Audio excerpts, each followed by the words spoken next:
Thanks, Hugh, and welcome to Look East. Tonight, MPs debate whether people in hospital or residential care should have the legal right to visits from a loved one, whatever the circumstances. Some campaigners say it should be called Gloria's Law, after the mother of West End star Ruthie Henschel. I just find it extraordinary that we can not give people in care their basic human rights.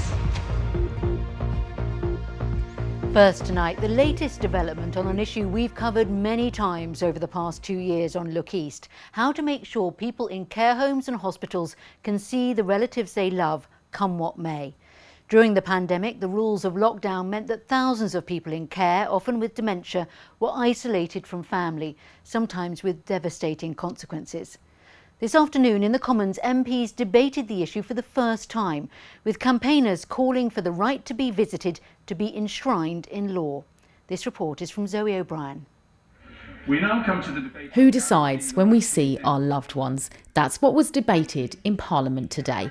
Campaign group Rights for Residents want one person from every family to be legally allowed to visit a relative in a care setting, no matter what, after the coronavirus pandemic prompted the introduction of visit bans at homes and hospitals. The West End star Ruthie Henschel from Suffolk is a driving force behind the campaign. I've got you, Mum. Her mum Gloria died in a care home near Ipswich last May. Now she's fighting for change. I don't understand why 2 years down the line, 2.5 years down the line, we are still where we are at, which is that the care homes are making up their own rules. A recent survey found care home residents were confined to their rooms in 1 in 5 COVID outbreaks. Residents had no or limited visits out of the care home throughout 1 in 7 outbreaks. And in 1 in 9 outbreaks, residents were not allowed any visitors at all.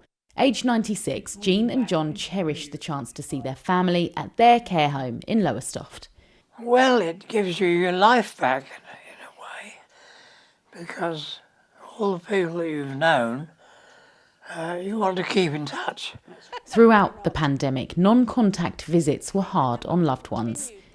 Do you remember the family all got together at Easter? It was really complicated and complex. We did a lot of waving and smiling and holding up signs. For them, probably it's like watching a silent movie.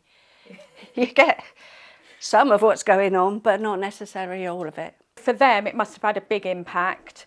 Some of them not fully understanding why their families weren't visiting them, and why they were having to speak to them on a tablet, for instance.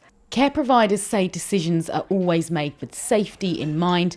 Today, MPs said the law must change to treat families equally to care staff. Whether it's the state or a privately run care home or a hospital, it does not have the right to separate family and loved ones.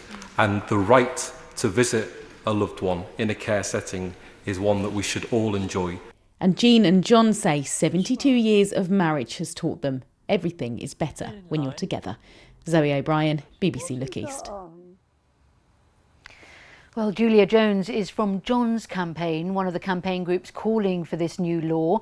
She watched the debate in the Commons and spoke to me straight afterwards. Clearly it was a very emotional debate, and I think one of the things that came across to us all now was how many parliamentarians, in common with most of the rest of us, have now been touched and have understood things that perhaps people didn't understand before about the impact of separation. Not just separation on the person who is in a hospital or a care home, but of course separation on the part of the person who is left behind when someone dies. That was very well expressed. I think people now, including the Minister herself, have got emotional understanding that perhaps they didn't have before. And I know that we have talked before and we have reported on Look East a lot about the situation in care homes, but you're also concerned about hospitals and other care settings. Yes, if in a hospital you start to become confused or depressed and you stop eating, then all the interventions in the world are not going to get you through.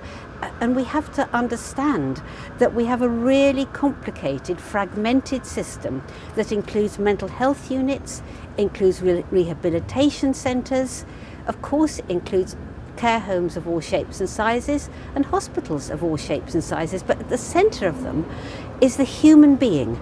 We are social animals. We need each other. We need each other like we need food and drink. We need to know that we matter to someone. And that's what I think we've learned through this horrible 2 years. And when you talk about the fragmented system, you are seeing from your own campaigning and your own reports of people coming to you, a huge variation in what is allowed.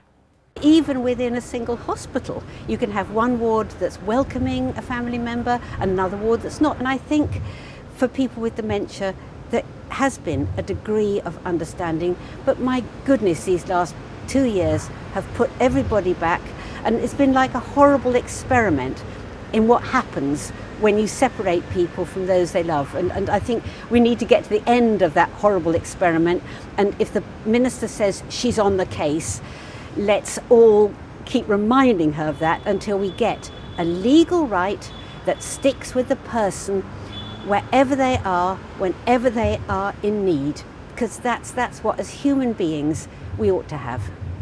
Julia Jones, thank you very much.